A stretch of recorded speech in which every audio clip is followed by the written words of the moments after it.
तीसरा दिन 2 महिला तैयार हो गई, तब मैं वो बच्ची को भी लेकर के थाना पहुंची।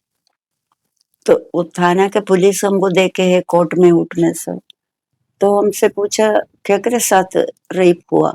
ऐसड़ी बच्ची के साथ।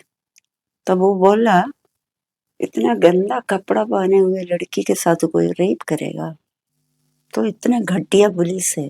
ऐसा जमा करके रखा। वो सोचे पुलिस बार बार आते हैं तो खोज खोज करके जो कुछ मिलेगा उठा के ले जाते। एक केस था, एक हमारे एक भाई का जान मार दिया, पीने के लिए आया था जी। पीते पीते उसका जान मार दिया। तभी पत्नी रोना शुरू किया, जान मार दिया बोलकर। तो मैं पूछा लाश कहाँ है? तो बोला अस्पताल में लाए। हम देखा वो लाश को पोस्टमार्टम रूम के नीचे जमीन पर छोड़ा हुआ था। लड़के लोगों से पहले मैं पूछा आप लोग FIR दर्ज किया? तो बोला नहीं नहीं, पुलिस बोल रहे 12 दिन के बाद लाने के लिए।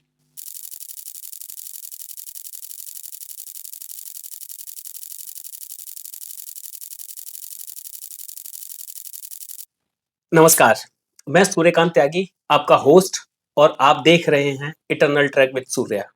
आपका हृदय से स्वागत है। मेरा उद्देश्य इस पॉडकास्ट चैनल के माध्यम से विभिन्न क्षेत्रों के विशेषज्ञों के द्वारा सही, जरूरी एवं सटीक जानकारी आप तक पहुंचाना है। इसी कड़ी में आज की पॉडकास्ट में हमारे साथ उपस्थित हैं महिला सशक्तिकरण की एक जीती जागती मिसाल, जिन्होंने अपना पूरा सर्वस्व, अपना पूरा जीवन बिहार की एक विशेष जनजाति को दे दिया। यह पॉडकास्ट देश के प्रत्येक या और बिहार के प्रत्येक नागरिक को जरूर देखनी चाहिए। एक महिला ने अपना पूरा जीवन एक विशेष जनजाति की बच्चियों एवं महिलाओं के लिए पूरा जीवन समर्पित कर दिया। आइए शुरू करते हैं आज की पॉडकास्ट। देश के चतुर्थ सर्वोच्च नागरिक सम्मान पद्मश्री से सम्मानित आज के पॉडकास्ट में हम बात करेंगे कि उनके पूरे जीवन की एक जीवनी के बारे में, कि कैसे उन्होंने बिहार में पाई जाने वाली मुसहर जनजाति के लिए अपना पूरा सर्वस्व दे दिया। आज जानेंगे उनसे कि यह सब करने में उन्हें किन कठिनाइयों का सामना करना पड़ा, किन संघर्षों से गुजरना पड़ा। आइए जानते हैं। नमस्ते मैडम। नमस्ते। स्वागत है आपका। Thank you. कैसे हैं आप? ठीक है। जैसा कि मैंने जाना है आपके बारे में,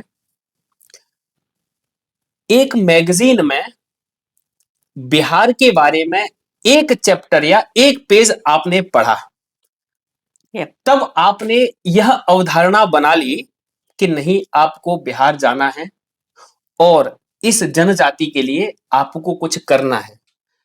तो एक ही पेज पढ़ने से आपको ऐसा क्या लगा या आपको ऐसा क्या फील हुआ कि आपने अपना घर, अपना स्टेट छोड़ दिया इस जनजाति के लिए?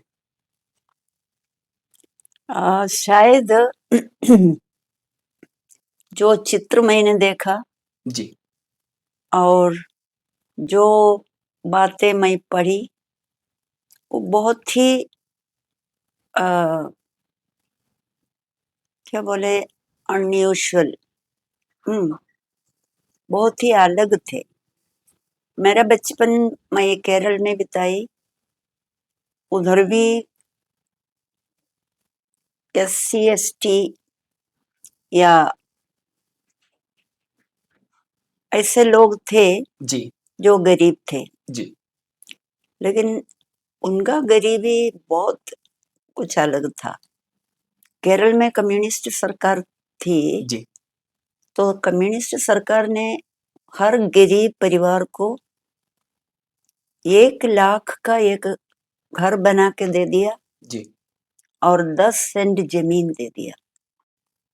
तो इधर बिहार के मुताबिक मैं उनको नहीं कहेंगे उतना गरीब, जी, और उधर का मजदूरी करने जाएगा तो आजकल हमको लगता है किसी को 800 रुपये से कम नहीं मिलेगा। जी महिला पुरुष कोई भी दोनों को बराबर मजदूरी मिलता है। जी और यदि एक बढ़ई मिस्त्री है तो उसको 1500 रुपये मिलेगा। मतलब स्पेशलाइज्ड वर्किंग है तो यस। तो लोगों का जीने का जो जरिया है जी वो बहुत अलग है, इसलिए उनको वो गरीबी से कभी गुजरना नहीं पड़ता है। जो गरीबी मैं देखा चित्र में, रोड बगल में टूटी फूटी झोपड़ी में रहना, जी उनका बच्चा बिना कपड़ा रोड पे घूम रहा है, गाड़ियां आ रही है जा रही है, उसकी सुरक्षा का कोई गारंटी नहीं। तो यही सब देख करके मुझे लगा कि हम ये गरीबी क्या है, कैसे है, और ये गरीब से हम भेंट करके तय करेंगे जी मैं इन लोगों के लिए क्या कर सकते हैं। वही हुआ। जी। जैसा कि विदित है, आप 16 वर्ष के थे तब आप बिहार आए। तो 16 वर्ष की उम्र में बच्चे ही होते हैं, स्कूल गोइंग ही, या लोगों के ड्रीम होते हैं बच्चों के खेलने का, कूदने का, अपने कहीं विजिट पे जाने का, पिकनिक जाने का और मूवी देखने का, या फिर अपने रिलेटिव्स के यहाँ जाने का, पिकनिक मनाने का। लेकिन आपकी सोच ऐसी क्यों कि आपने ये अपना बचपन छोड़ के ये सब में आना हुआ आपका? और शायद मैं मेरे घर पे भी मैं देखी थी जी कि मेरी माँ बाबूजी जो लोग हमारे खेत में काम करने के लिए आते थे, वे लोग अपने बच्चों को भी लेके आते थे। तो मेरी माँ कभी उन बच्चों में और हम लोगों में कोई फर्क नहीं दिखाए। हम लोगों को भी हम लोग भी बैठ के खाने खाएंगे, वे लोग भी बैठ रहा है उधर खाना खाएंगे। जी तो उस तरह का एक मेरी माँ से मैं सीखा कि है ना, सब कोई बराबर है और उसको अलग करके रखने का जरूरत नहीं है, क्योंकि वो ये जाति उति के बारे में मुझे बहुत पता नहीं था, जी लेकिन हम जानते थे वे लोग थोड़ा अलग है हम लोगों से। जी लेकिन वो मुझे बहुत अलग नहीं रहने दिया। तो इसीलिए हमको लगता है मेरी माँ और पिताजी का जो व्यवहार हमारे खेत में काम करने वाले लोगों के साथ, उनके बच्चों के साथ जो था, वो मुझे प्रेरित कुछ करता था। प्रेरित किया। या पटना आने के बाद आप कौन सी सन में पटना आए थे? 65 में 65 में। तो यहाँ पटना आते ही कैसे आपने सेलेक्ट किया, कैसे जगह देखी, या फिर कैसे लोगों से जुड़े आप? मैं पटना आई तो पहले मैं मुंगेर जिला में जी पहुंची। जी और उधर देखिए, बिहार बहुत अलग देश है मेरे लिए जी उस समय। जी माने भाषा अलग, खाना पीना अलग, लोगों का जीवन स्टाइल, जीने का तरीका अलग, और उनकी भाषा, ये सब मैं बहुत अ, जैसे नजदीक नहीं आ पा जी पाए थे। जी धीरे धीरे मैं भाषा सीखे और इधर का खाना खाना से थोड़ा और क्या हुआ, परिचय हो गया मेरा। जी और खाना शुरू किया।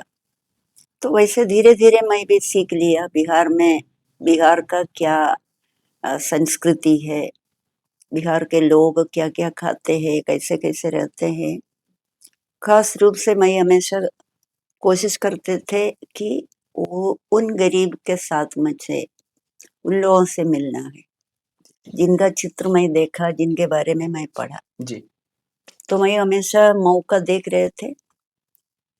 तो उस दौरान मैं 2-3 महिलाओं से मिली जो वही मुसहर जाति के थे। जी उन लोगों से मेरा टूटा फूटी हिंदी में बात किए तो हमको समझ में आया कि यही लोग हैं जिनके बारे में मैं वो मैगजीन में मैगजीन पढ़े में हैं। पढ़े थे आप? जी तो हम फिर हमेशा इन लोगों को खोजने लगा। तो मुझे मिला 2-4 परिवार, उन लोगों के साथ मेरा एक तरह से जुड़ाव हुआ। फिर उनके बच्चों से बात किया स्कूल जाने के बारे में। वैसे धीरे धीरे परिचय हो गया और मुझे एक ये मिला कि अच्छा कम से कम जिन लोगों के खोज में मैं आई उन लोगों से मिले हैं। यस। जी। जैसा कि आपने बताया मुसहर जनजाति, रेड ईटर, अनटचेबल है, यप।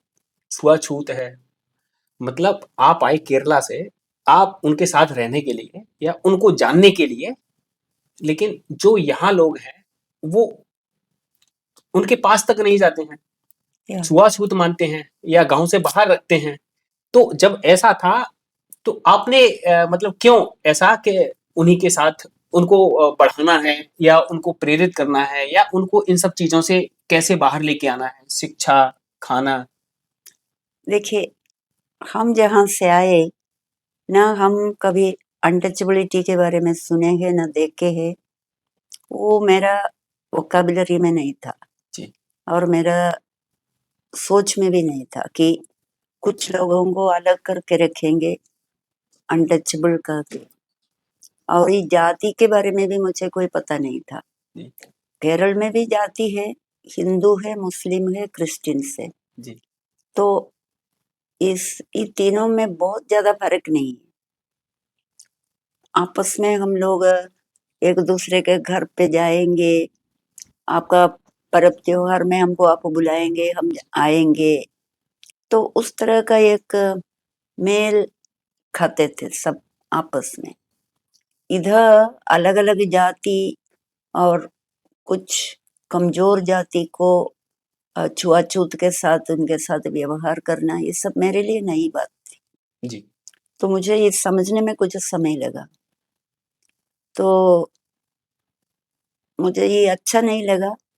मैं कभी नहीं सोचा ये बच्चा को हाथ पकड़ के हम बात करेंगे या इसको हाथ पकड़ के हम बोलेंगे चलो स्कूल तक चलो। जी। तो मेरे लिए ये छुआछूत बिल्कुल आ, कोई मतलब का बात नहीं था। तो हम उसी पर उतना ध्यान भी नहीं दिया और मेरे बच्चों को भी, बच्चे लोग भी उसी पर, मुझे नहीं लगा कि हमको कभी एक भी बार बोलना नहीं पड़ा अरे अगर बगल में बैठो अच्छा से बैठो। वे लोग कभी नहीं सोचा अलग करके बैठना है छुआछूत के चलते। तो वही, क्योंकि हम तो उन्हीं लोगों के साथ मिल गया तो मुझे उस तरह का अनुभव मिला। कैसे अनुभव रहे आपके लोगों के बीच हाँ, में? लेकिन बाकी जो लोग अगल बगल में थे उन लोगों को बहुत गजब लगा कि मैं इन लोगों के साथ इतना मिलजुल करके रह रहा है, इनके बच्चे के बगल में बैठ के इनको पढ़ा रहे हैं, इनको घर जाके बुला के ले आ रहा है, इस तरह की चीजें। तो वह लोग बोला यदि आप इन लोगों को इतना पढ़ा लिखा करके आगे बढ़ाएंगे तो मेरा भैंस को कौन चराएंगे। माने इन लोग जन्म लेता है भैंस मेरा चराने? भैंस चराने के लिए। मतलब ये लोग मेरा समझिए आ, ई बन के काम करेंगे। भैंस चराने वाला मतलब? हाँ, तो आप इन लोगों को इतना पढ़ाते हैं काहे के लिए। आप मेरे घर पे आइए, आपको हम रहने के लिए जगह देंगे, आपको हम पैसा दे देंगे, खाना उना सब खिलाएंगे, आप सिर्फ मेरे बच्चों को अंग्रेजी पढ़ाइए। जी। बस माने उनको चाहिए था कि उनके बच्चे अंग्रेजी पढ़ करके उतना स्मार्ट बने और उसको बाहर भेजना है या और आगे पढ़ाना। इनके पीछे आप जाते हैं काहे के लिए।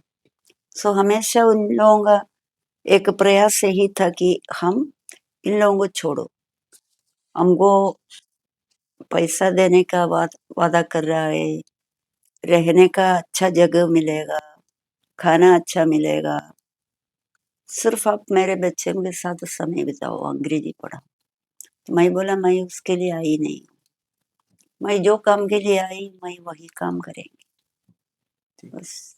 साइकिल दीदी के नाम से भी जाना जाता है आपको? मैं जैसे एक गांव से, जहाँ हम रहते थे गांव में मैं रहती थी इन लोगों के साथ, जी।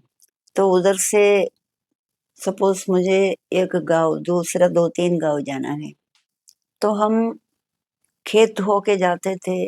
गर्मी के समय है तो काफी थक जाती थी उधर पहुंचते पहुंचते। जी तो उनके झोपड़ी में बैठेंगे महिलाओं के साथ, तो थोड़ा सा ठंडापन जैसे जी झोपड़ी में, हम्म, तो मुझे नींद आने लगता था। तो मुझे लगा कि हम इतना दूर चल के आते हैं और इधर हमको नींद आ रही है, अच्छा नहीं। तो मैं सोचे अभी हमको इतना दूर चलने के बदले हमको सोचना चाहिए कैसे हम इधर पहुंचेंगे, इधर या दूसरे दूसरे गांव में। मैं साइकिल चलाना जानती थी बहुत दिन पहले, लेकिन काफी टाइम लैप्स हो गया, अब नहीं चलाए। तब पर भी मैं सोचा हम चला के देखते हैं, जी चला सकेंगे तो हम चलेंगे। साइकिल से सवार करेंगे। तो हमको कहीं से एक पुराना साइकिल मिला, हम चलाए। मुझे वो जो हम सीखे थे वो वापस आ गया, अच्छा से चला रहे थे। फिर हमको हम मुझे याद आई मेन रोड पर चलाना तुमको ध्यान देना, साइड लेके जाना, ये सब, क्योंकि सब कोई तुम्हारे तुम्हारे लिए सोचेंगे नहीं। तो लेकिन हम समय मेन रोड पर भी चला के देखे तो हम चला सकते हैं। तो हम उसी समय से बहुत दूर दूर तक हम साइकिल चला के गांव में जाते थे। तो वो एरिया में कोई महिला कभी साइकिल चला के कोई नहीं देखी। तो जब वे लोग हमको देखा तो वे लोग खुद साइकिल वाली दीदी नाम दिया मुझे। तो वो साइकिल हमको बहुत मदद किया। जहाँ हम 2 घंटा लेते थे पहुंचने के लिए, वो मैं मुश्किल से आधा घंटा में पहुंचते थे ना। समय बहुत बचा दिया। आपका प्रारंभिक जीवन कैसा रहा था? गांव में हम मेरा पहला मैंने अ, ध्यान गया बच्चों पर। जी एक भी बच्चा कभी पढ़ने नहीं जाते थे, तो मैं उन लोगों को पढ़ाने के लिए पहले नहीं पढ़ाए। पहले उन लोगों को बुला करके खेलना, गाना गाना, ये सब उन लोगों के साथ समय बिताए। जी उसके बाद धीरे पढ़ाई के बारे में बात किया। बगल में एक सरकारी स्कूल था, तो मैं बोला उधर जा सकते हैं, पढ़ सकते हैं, चलेंगे तुम लोग। तो बोला जाएंगे, लेकिन रोज तू अम्मी को पहुंचाना है और लाना और शाम को वापस लाना है। ऐसा क्यों? ना, हम लोग अकेले नहीं जाएंगे। वे लोग बाकी लोगों से बहुत डरते हैं। यदि वे लोग रास्ते में कुछ जोर से आवाज करके बोलेंगे तो ये सब भाग जाएंगे। और वे लोग करते भी थे वैसे, हमारे बच्चों को डराते थे। गांव के बाकी लोग, हम्म, वो कौन लोग थे? दूसरे जाति के लोग। अच्छा या वो लोग अपने को थोड़ा ऊंचा समझते हैं ना, अच्छा हमारे लोग कमजोर है। तो ये लोग अपने अकेले स्कूल नहीं जाएगा। तो मैं एग्री किया कि मैं पहुंचाऊंगी जी और शाम को वापस ले लेंगे। और मैं वो 2 मास्टर थे उस स्कूल में, मैं उन लोगों से बोला देखिए मास्टर, पहले बार मेरे बच्चे पढ़ने के लिए आ रहे हैं, इन लोगों को डराओ नहीं, मारना नहीं, नहीं तो ये लोग फिर आएंगे नहीं। आपके स्कूल में पहले बार हम बच्चों को ला रहे हैं, इन लोगों के साथ व्यवहार ठीक ठाक से कीजिएगा और इन लोगों को पढ़ाइएगा, हम चाहते हैं कि ये लोग आगे पढ़े। तो मास्टर लोग भी सहयोग किया, लेकिन मैं बोला इन लोगों को अकेले वापस नहीं भेजना, हम आकर के ले लेंगे। तो हम लोग उस तरह से, लेकिन ये लोग कहीं से सुना कि सरकार पैसा दे रहा है छात्रवृत्ति, जी तो हमसे ये लोग पैसा मांगना शुरू किया। तो मैं बोला देखिए हम लोग शुरुआत ही किया, अभी पैसा नहीं मिलेगा, हम लोगों को अगले साल पैसा मिलेगा। नहीं नहीं, हम लोगों को भी पैसा चाहिए, नहीं तो नहीं जाएंगे। तो मैं खुद वो ऑफिस में जाके उस सर से बोला सर कम से कम 50 रुपये दे दो मेरे बच्चों में, नहीं तो ये सारे बच्चे 19 बच्चे मेरा है, जी सब पहली बार मुसहर बच्चे स्कूल जा रहे हैं, 50 रुपये देगा तो ये लोग आगे पढ़ेंगे। तो वो एग्री किया। तो उधर एक दलाल था जो पता करते थे हर बच्चा को कितना पैसा मिल रहा है। जी। तो ये आदमी अपने से जाकर के इन लोगों का पासबुक सब खुलवा लिया, 50 रुपया गया उसमें, और ये आदमी वो पैसा निकाल के ले लिया। उनको पता भी नहीं है बच्चों किसको? को। बच्चों को पता नहीं। ये थर्ड पार्टी मतलब दलाल था, उसने अपना अकाउंट ये सब खुलवाया और छात्रवृत्ति वो ले लेता था। हाँ, वही वो करते थे बहुत बच्चों के साथ। तो मैं फिर हम गए ऑफिस में पता लगाने के लिए, तब वो लोग बोला हम लोग पैसा डाले, सबके आपका 19 बच्चों को 50-50 रुपया दिए। तो मैं बहुत खुश हुआ। तो हम गांव में आके बच्चों से बोले, बच्चे लोग बहुत खुश, मेरा पैसा मिल जाएगा मिल जाएगा। तभी आदमी को पता चला कि मेरा पता हो गया, जी। पैसा है। तब इसको थोड़ा डर लगा कि, और ये क्या किया, वो मेरे बारे में एक अफवाह फैलाया, ये एक नक्सलाइट है। हम नहीं तो कोई ऐसा जवान लड़की कहीं अकेले आके रहेंगे, और जहाँ जहाँ कोई दूसरा गांव जाती है और सब बिना कोई डर, ये पक्का नक्सलाइट है, इसको ये गांव में रखना ठीक नहीं है। उन वे लोग हमको एक रूम दिए थे रहने के लिए। जी। मैं उसी में रह रहे थे। तो इन लोगों को भड़का दिया, और महिलाओं को कोई प्रॉब्लम नहीं था। महिलाएं बोले नहीं दीदी ठीक है, दीदी पढ़ा रहे हैं, दीदी हम लोगों को भी समझाते हैं। लेकिन पुरुष लोगों को दिक्कत था। वे लोग सच में सोचा कि मैं नक्सलाइट है। और हमारे चलते बाकी नक्सलाइट लोग इधर चल आएंगे। तो ये बात मैं समझा, और मैं तय किया मैं वो गांव में नहीं रहेंगे। ऐसा विवाद के बीच में मैं रहूं, जी। और कोई दिन कोई घटना होगा तो वे लोग बोलेगा हाँ इसी के चलते हुआ। तो मैं वो गांव छोड़ दिया, दूसरा एक गांव में जाके रहना शुरू किया। जी।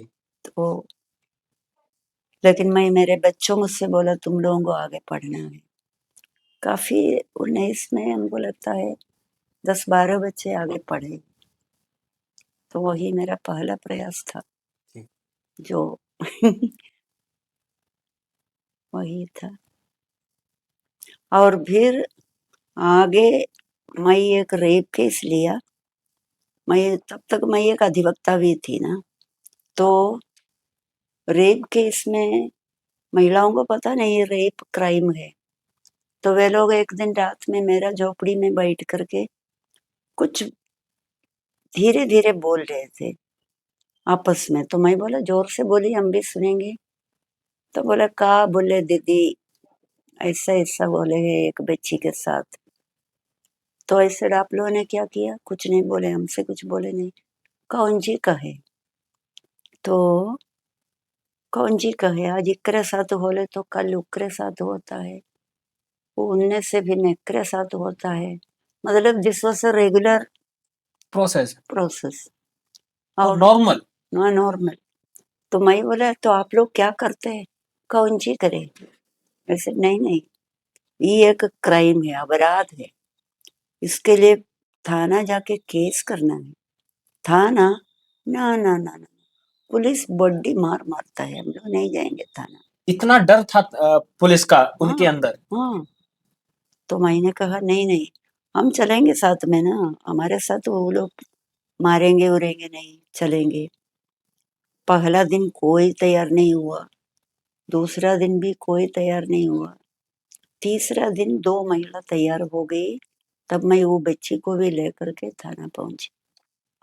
तो वो थाना के पुलिस हमको देखे है कोर्ट में उठने से, तो पूछे कहा है एकदम सवेरे पहुंचे है। I said हाँ एक रेप केस रजिस्टर। तो हमसे पूछा केकरे साथ रेप हुआ? I said ये बच्ची के साथ। तब वो बोला इतना गंदा कपड़ा पहने हुए लड़की के साथ कोई रेप करेगा? I said आप क्या बोल रहे हैं? ये एक पुलिस पुलिस वाले ने पुलिस का हमसे बोला। स्टेटमेंट है कि कोई लड़की इतने गंदे कपड़े पहने हुए और उसका रेप कैसे कौन होगा? करेगा? कौन करेगा? मुझे उसी पर बहुत गुस्सा आया। मैं बोला आप जो बोले हैं ना वो लिख करके हमको दे दो, हम इधर बैठेंगे। तो 1 घंटा फिर बैठे हम। उसके बाद वो दूसरे पुलिस आके हमसे बोला आप आइए भीतर आइए, आपको बुला रहे हैं।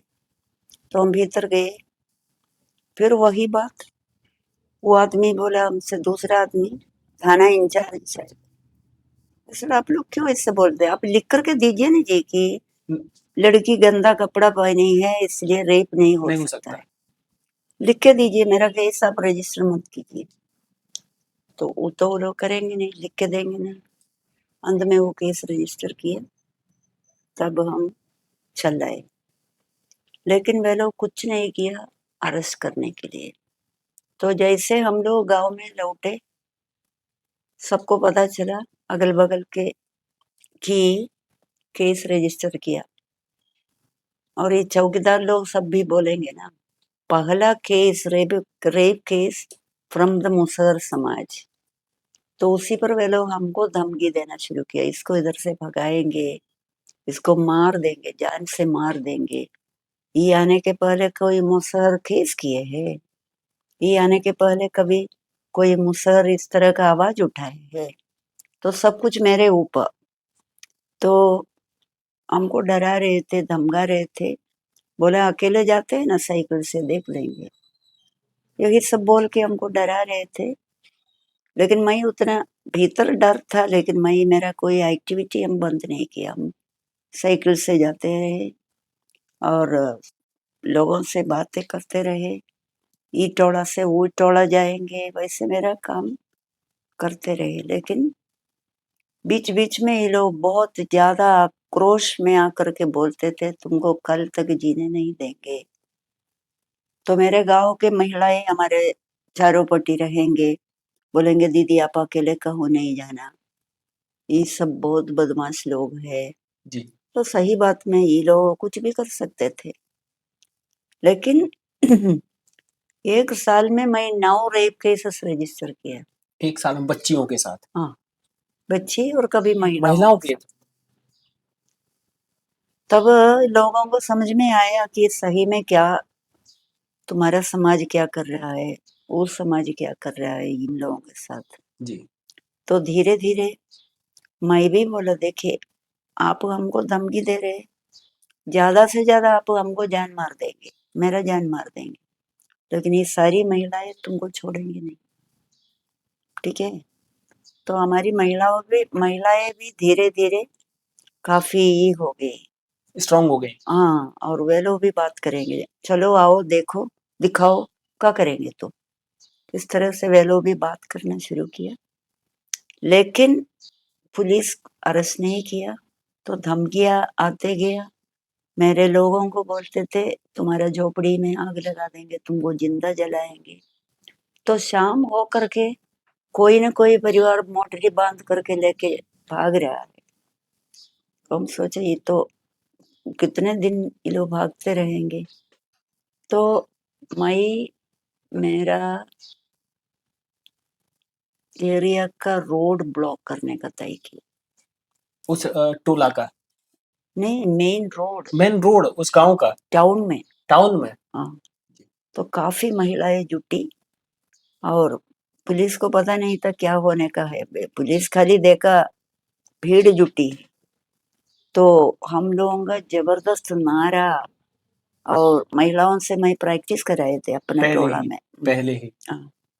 और मीडिया पहुंचे, बहुत ज्यादा भीड़ भी था, सब बाजार के लोग सब जुट गए, वे लोग कभी रोड ब्लॉक देखे नहीं थे इसके पहले।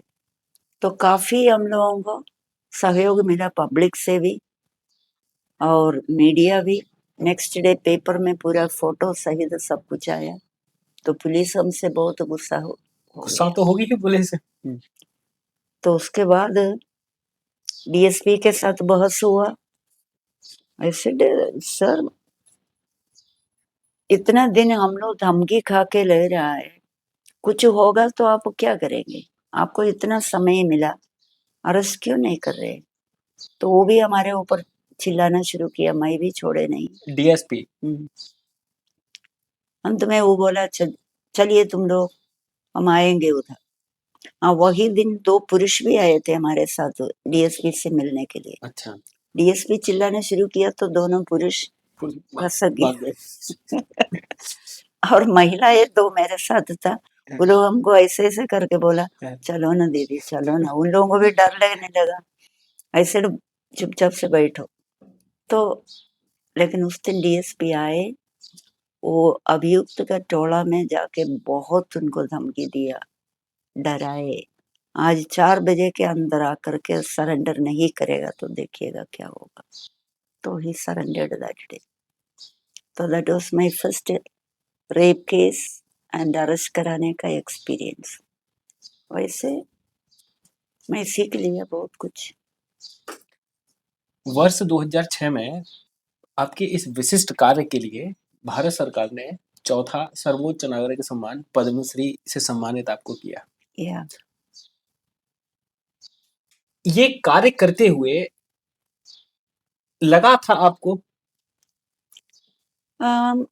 मुझे वैसे नहीं लगा था, क्योंकि हम तो अपना काम करते जा रहे हैं, लेकिन मुझे थोड़ा सा एक ही मिला था वेलफेयर डिपार्टमेंट से जी कि हो सकता है आपको एक अवार्ड मिलेंगे। जी वही लोग कोशिश किए थे, सब लिखना पढ़ना सब भेजना सब कुछ। जी। एक आइसबर्ग थ्योरी होती है कि नीचे कुछ होता है और ऊपर कुछ दिखाई देता है, जड़ नीचे ज्यादा होता है ऊपर। तो लोगों को आपका दिख रहा है कि आपको पद्मश्री मिला है, जमनालाल अवार्ड मिला है, अभी रिसेंटली आपको पिछले हफ्ते इंडिया टुडे से अचीवर्स अवार्ड भी मिला है। तो ये तो सब देख रहे हैं कि हाँ आपको पद्मश्री मिला है, इतने सारे बहुत सारे अवार्ड मिले हैं, लेकिन उसके पीछे की मेहनत, कठिन परिश्रम, चैलेंजेस, ये सब किसी को नहीं दिखाई देते हैं। वो कोई उतना खोजते भी नहीं। तो मैं जानती हूँ, हमको पता नहीं अवार्ड मिलेगा ना। मैं तो जो मेरा काम है, जो मुझे भीतर से मुझे जो लगता है ये काम करना अच्छा है, हम करते जाते हैं। तो कोई ना कोई, जैसे जमनालाल बजाज अवार्ड, जी तो वे लोग आए, सब कुछ देखे, कहाँ कहाँ हम काम करते हैं, किन लोगों के साथ काम करते हैं, तो मुझे अवार्ड मिला। वैसे ही लास्ट अवार्ड के लिए भी बॉम्बे से वे लोग आए, शूट किया, देखे मेरे लोग किनके साथ हम काम करते हैं, तो वैसे वे लोग कन्विंस हो जाते हैं। ये जो कहीं लिखा हुआ है, सिर्फ लिखा हुआ नहीं है, ये काम करती है, तो वे लोग तय करते हैं। अमिताभ बच्चन के प्रोग्राम कौन बनेगा करोड़पति में भी गए थे आप, अनुष्का शर्मा, वरुण धवन के साथ आप केबीसी खेले थे। कैसा अनुभव था? बहुत अच्छा था, बहुत अलग। जैसे मुझे कभी ये नहीं था कि मैं उधर पहुंचेंगे ना, हमको वो लोग कॉल करके बोला आपको अगला केबीसी में आपको आना है। तो मैंने कहा मैं क्यों आएंगे, आप तो कुछ जवान लड़के लोगों को बुलाते हैं, बच्चियों को बुलाते हैं, हम क्यों आएंगे। तो बोला नहीं नहीं, तय हो गया कि आपको आना है। तो वो भी मेरे लिए, समझिए, हमको समझ में नहीं आ रहा था हमको क्या करना है। तो फिर वे लोग भी आए, देखे मेरा फील्ड, मेरे लोगों के साथ कुछ बातचीत किया, किस तरह का जिंदगी वो लोग जी रहा है सब। या अमिताभ जी बहुत मैंने तारीफ किया और हमको बहुत मदद किया। यस, वो एक बहुत अच्छा अनुभव, यूनिक एक्सपीरियंस था केबीसी वाला। या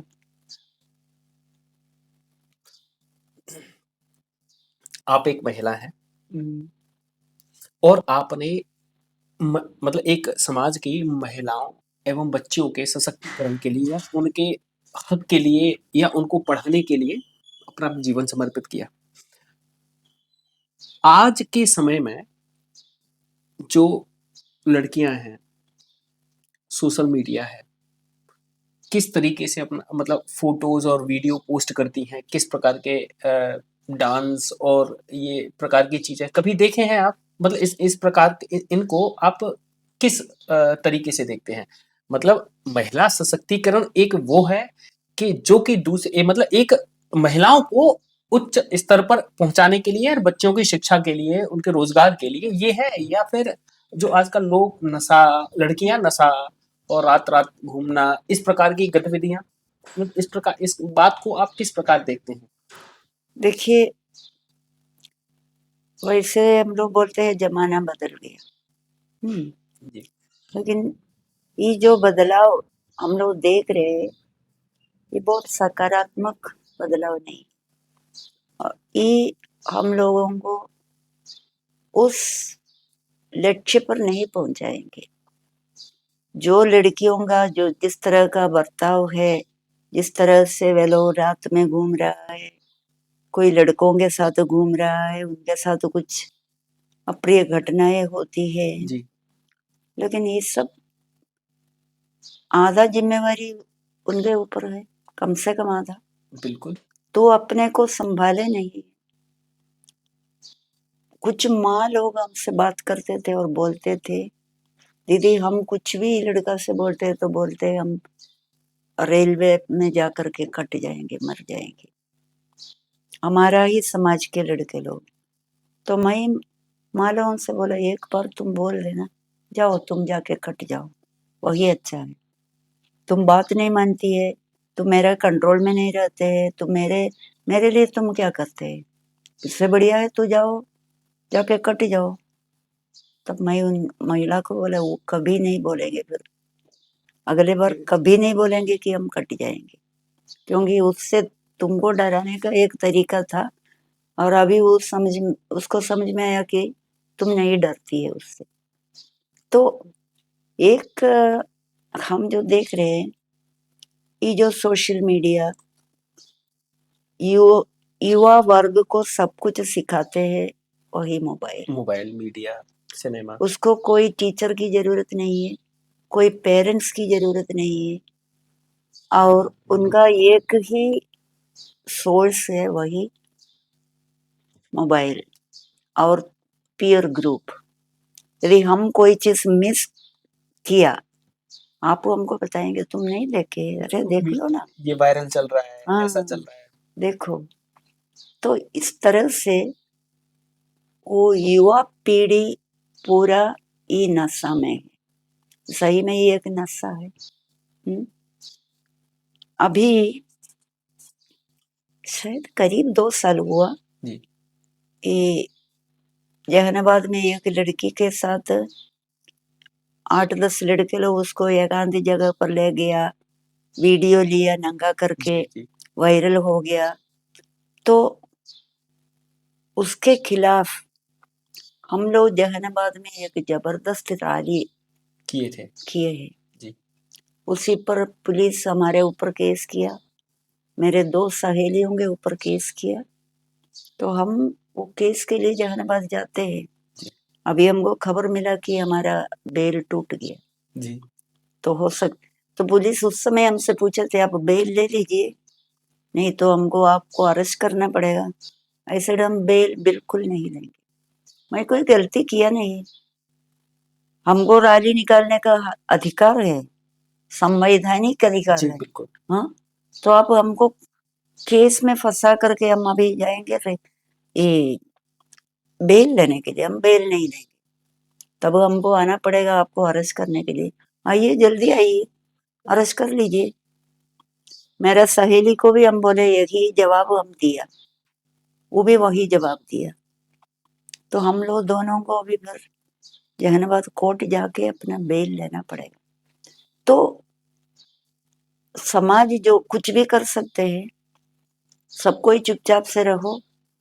अभी वो लड़की का इज्जत के लिए हम लोग 5 महिलाएं पटना से गए, उधर जाके पुलिस से बात किया, और वो उसके बाद हम लोग रैली निकाले, पूरा जहानाबाद रोड पर निकल के देख लिया, सुन लिया, और पुलिस को लगा कि हम सरकार के खिलाफ सरकारी काम में बाधा डाला।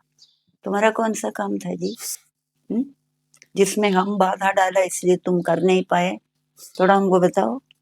तो कोई काम ही नहीं करते हैं। तो हम फंस गए वो केस में, ठीक है, ये केस में फंस गया तो फंस गया। तो यही है हमारा समाज का आज। और जो प्रशासन है वो भी उस तरह का काम करते हैं। यदि 10 महिलाएं या 500 महिलाएं नारा लगा के बोल रहे ये गलत हुआ ये बच्ची के साथ, वो तुम नहीं सुनते। क्यों नहीं सुनते? तुम्हारा बच्चा नहीं है, बच्ची नहीं है। तो यही है आजकल हमारा समाज और हमारा नवयुवक नवयुवती लोग सब इसी में फंसे हुए हैं, वही नशा में है। जब तक उसमें से बाहर नहीं निकलेगा इन लोगों का दिमाग सही काम नहीं करेगा, वही हाल है अभी।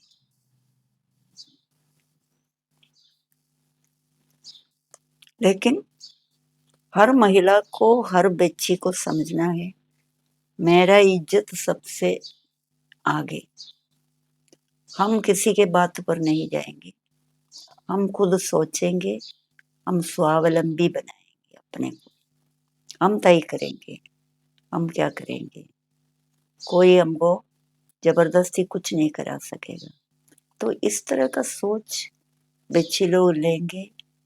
माँ लोगों को भी बच्ची को सशक्त करने का एक भूमिका निभाना पड़ेगा, जी तभी हमारा समाज बदलेगा। आज मेरे पास 4000 महिलाएं खेती करते हैं, जिनके पास एक धूर जमीन नहीं, लेकिन जमीन लीज पर लेके वो लोग खेती कर रहे हैं। जी नारी गुंजन हमारा ऑर्गेनाइजेशन जी 30,000 रुपया दिया 10 महिलाओं को। जी खेती शुरू करो तुम लोग, नहीं तो तुम्हारे बच्चे हमेशा भूख से रोएंगे। वो 10 महिलाओं का काम से वो 18-19 में कोविड के समय जी आज 4000 महिलाएं खेती करते हैं और वे लोग स्वावलंबन अपने पैर पर खड़े हैं। जी बिल्कुल। उनको किसी से जाके भीख मांगने की जरूरत नहीं है। तो धीरे धीरे हमारा समाज इस तरह का दिशा में जाएंगे। उनको कहाँ कहाँ मौका है टेलीफोन पे देखने के लिए कौन कहाँ नाच रहा है गा रहा है जो। तो इस तरह का बदलाव लाना है। जी आपकी संस्था है नारी गुंजन, उसमें बच्चियों के पढ़ाने का क्या प्रोसेस है? कैसे आप रख रखाव कैसे रहता है या मेरा एक हॉस्टल है जहाँ हम बच्चियों को दानापुर का हॉस्टल में क्लास 3 से लेके 10वां तक पढ़ाते हैं। जी बोध गया में दूसरा हॉस्टल है जहाँ क्लास 1 से लेके 8वां तक पढ़ाते हैं। जी उसके बाद वो 8वां क्लास के बच्चियां दानापुर आकर के आगे पढ़ेंगे जी और आगे जाएंगे। जी रहने खाने की हाँ, सब सुविधा आप सब आवासीय सुविधा सुविधा सरकार की तरफ से मदद मिलता है। मुसहर बच्चियों के लिए। ये। स्कूलिंग के बाद स्कूलिंग के बाद अभी मेरे पास करीब 20 लड़कियां हैं जी जिनको मैं 4 व्हीलर ड्राइविंग का ट्रेनिंग दे करके लाइसेंस लेके बैठी है। जी तो जॉब जैसे जी वैकेंसी निकलेगा वे लोग जॉब ले लेंगे। अभी मेरा भी एक शिफ्ट हो गया मेरा फोकस में। जी हम चाहते हैं कि हर मुसहर परिवार को एक जॉब चाहिए, तब ही उनका गरीबी जी से वो मुक्ति पाएंगे।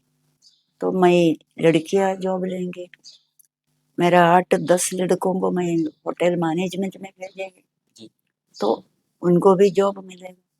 फिर हम करीब 15 लड़कों को बैंगलोर भेज रहे हैं मोबाइल होटल मैनेजमेंट में। जी तो मैं जहाँ हमसे संभव है हम वही करा के इनको सक्षम करके एक जॉब चाहिए।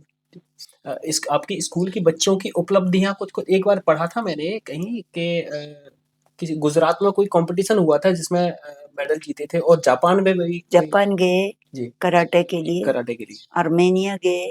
आर्मेनिया में ये लोग कराटे बहुत अच्छा करते हैं। जी इधर भी जहाँ कंपटीशन है जाते हैं जी करते हैं। स्पोर्ट्स में भी बहुत अच्छा करते हैं। अभी संगीत 3-4 extra curricular activities yoga karate sports संगीत पेंटिंग मुंडिंग सब हमेशा करते हैं। आपने लॉ लॉ इसीलिए किया हाँ कि जरूरत पड़ेगा क्योंकि कई यस सारे आंदोलन करने हैं, प्रशासन से लड़ना है, सरकार से लड़ना है, लोगों से लड़ना है। यस हम जानते हैं क्या बोलना है महिलाओं को। वो लोग आके रोएंगे देखो ना, मेरा पति 4 बच्चों को छोड़ करके अभी गए एगो छौड़ी के पीछे।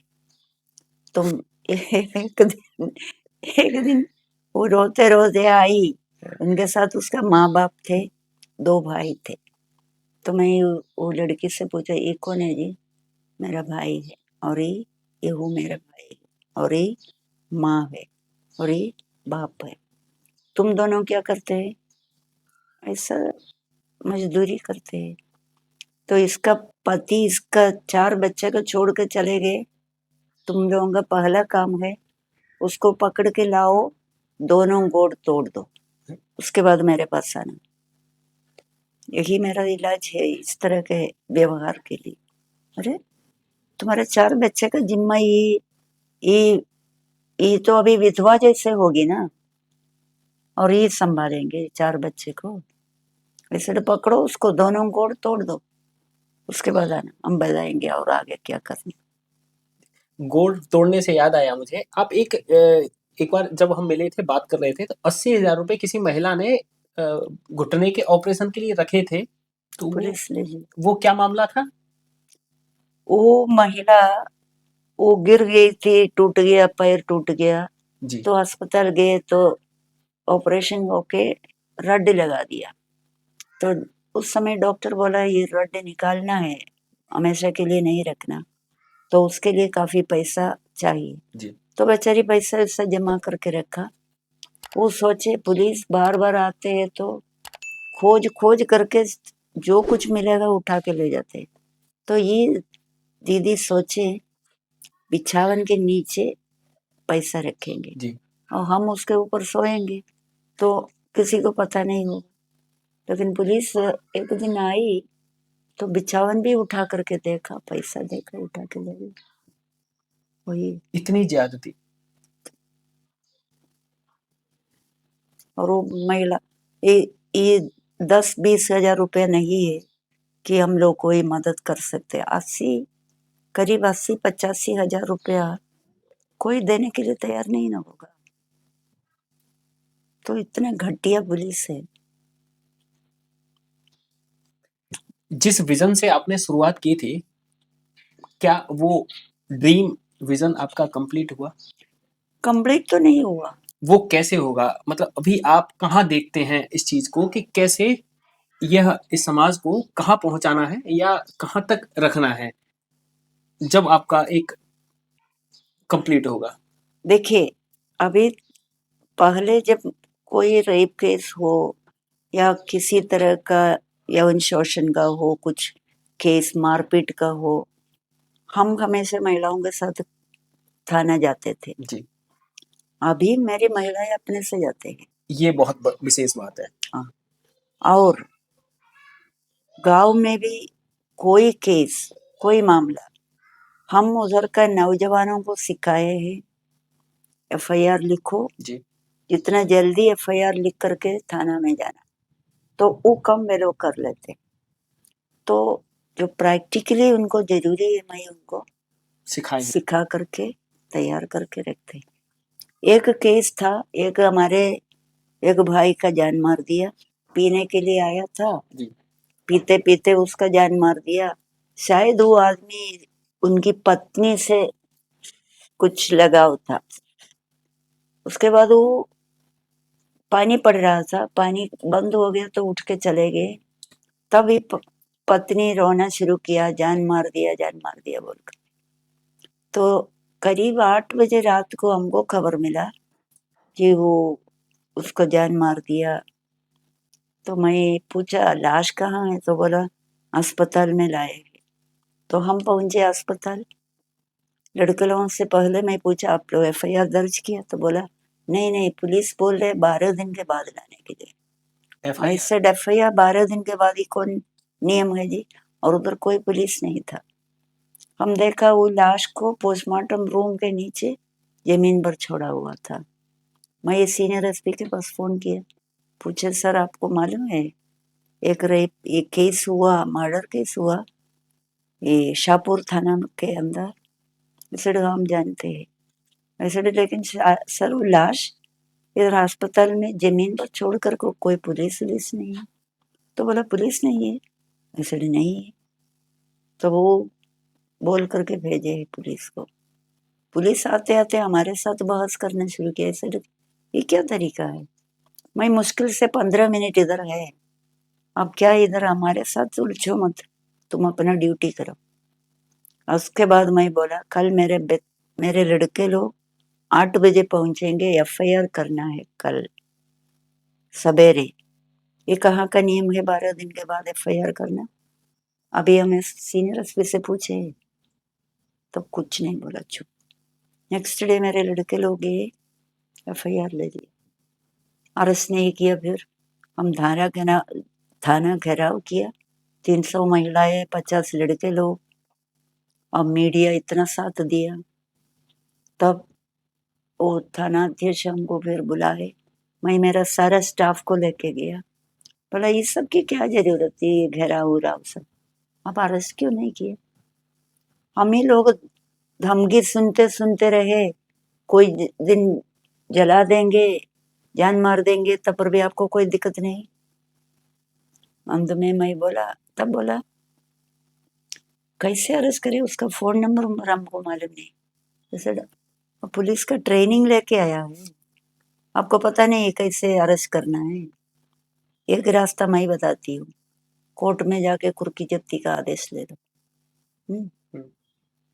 उसके बाद मैं बोला आपको एक अल्टीमेटम हम लोग दे रहे हैं, ठीक है?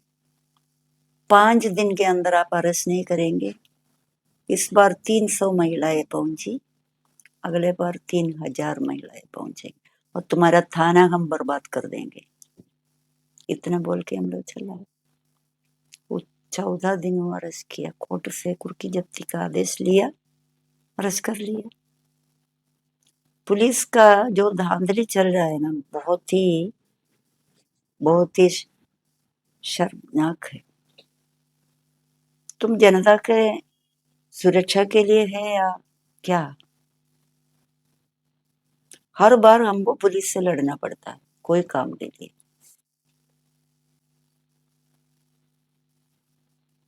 सरकार और प्रशासन से सहयोग कैसा है आपका? ऐसा कुछ डीएम पीएम सब हमको सहयोग देते हैं, लेकिन ऑन द स्पॉट हमको चाहिए थाना का सहयोग। अभी मेरा एक मुसहरी से बीटा में बाटा मुसहरी, उधर से पुलिस जब्त कर लिया 20 गाड़ियां, 2 चक्का वाला। जी। अरे जवान लड़के लोग हैं, उसको 7,000 में मिलेगा तो वो कुछ पैसा दे करके ले लेगा, उसके बाद उसी पर खूब खूब करके चलेंगे। 20 गाड़ियां जब्त करके ले गया, और अभी गाड़ी के लिए जाते हैं तो बोल रहे 5,000 रुपया लाओ। यही है पैसा कमाने का तरीका।